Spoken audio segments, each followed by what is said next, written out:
Y'all, these men are getting so bold.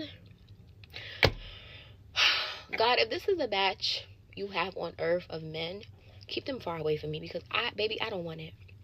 I don't want no parts of it. Let me tell y'all how this man tried to like swindle his way into some apartment with me. So I met this guy last Monday on my day off, and you know, he stopped me in my neighborhood. Oh, you're pretty, let me get your number, whatever. So I gave him my number, and then later on that day, we was on the phone when I got off work, you know, just getting a little acquainted with each other, like, who are you, like, how old are you, da-da-da. Y'all already know. So later on in the middle of the week, I had to I closed my store, and I usually get home really, really late, like a little after like 11 o'clock. But like, I walk from the train station to my apartment. I do it all the time. It's just one long ass block. It's not like I'm walking like 40 million miles. But he was like, oh, like, let me pick you up from the train station. It's late. I don't feel like you should be walking. I was like, all right, cool. He picks me up, and we grab some food. We end up going to like this little Spanish food. We got some food, and like, you know, we were talking as he's driving, and he's like, we're just getting a little bit more acquainted with each other, right? So I thought. So, you know, he's like, I'm gonna put you all up in my business. Like, I'm gonna just tell you who I am and what I come with or whatever. So I'm like, okay, like, what's up? He's like, you know, I take care of my father. You know, my father has dementia. So the first thing I'm like, oh, it's like, aw. He goes, Dad, you know, that shit is in my family. Everybody got it. My uncle, everybody gets it. My grandmother has it. I was like, oh my God. First thing that goes in my mind, I'm like, oh my God, baby, you're next. You're like 40 something. You're next. You are next. And I don't want no parts of that. So then he goes to say, not that I'm making fun of people that has that sickness. I just don't want to have to deal with that. It's a choice, right? So I'm like, in my mind, I'm like, oh my God, he's next. He's going to get that shit.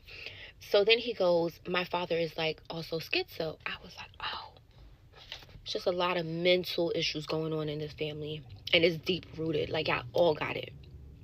So, you know, he was like, yeah, like, we have a little problem with the apartment. So, you know, I have to, like, evict my father or something along the line. The story didn't make sense of how he was getting evicted, if that's his place and his father was still, I don't know. So I left that alone. I was like, you know, things are going to get better. You know, when that whole speech, like, you know, life is, the hard days don't last. There's always light at the end of the tunnel. That's just me. So he drops me home. I say thank you. The next morning, I'm getting ready for work too. He comes out of nowhere. He's like, so Mona Lisa, how many dates I have to take you on until you start letting me crash at your place? Excuse me? Why do you want to crash at my place? He was just like, oh, like, you see the situation that I'm in or whatever. I'm like, no, like, I don't want you in my house. So that already threw me off. And when like he saw that, I like my tone and everything changed.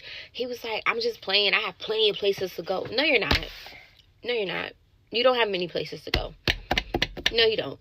Like, why is it that somebody that you met under a week, you're asking them, like, when can you crash? That is so crazy to me.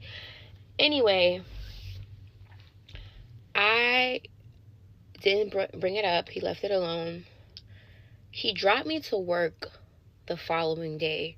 Not to work, I'm sorry, to the train station. So I had just got my hair done, and my friend was excited to like see my hair, so she FaceTimed me. Mind you, I'm in the car with him. So I was gonna tell my friend regardless, I was gonna call her back. So as soon as I answered the phone, he's like, yo, who you talking to? Excuse me, bitch.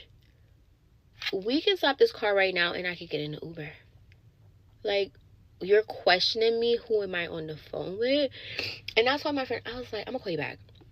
So I'm like, yo, what was that about? Like, I was like, I don't like stuff like that. Like, don't question me about who I'm on. This is my phone. I pay the bill. So I'm going to talk to anyone I want to. And regardless, when I got on the phone, I don't like being around people when they're on the phone and around people. I think that's rude too.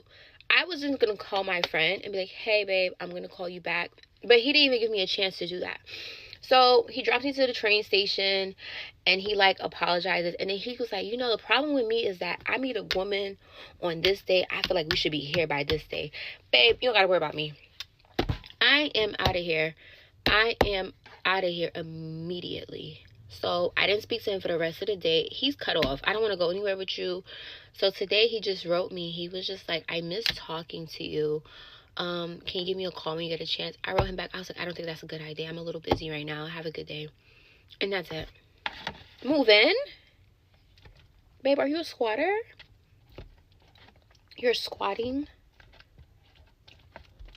Like, oh my, like, I never, like, when I mean that was so bold, like, what's that, you would have been asking me for money? At your big ass 40-year-old age? No, like, that literally made me sick to my stomach. How many dates I have to take you on until you start letting me crash in your house? Absolutely not.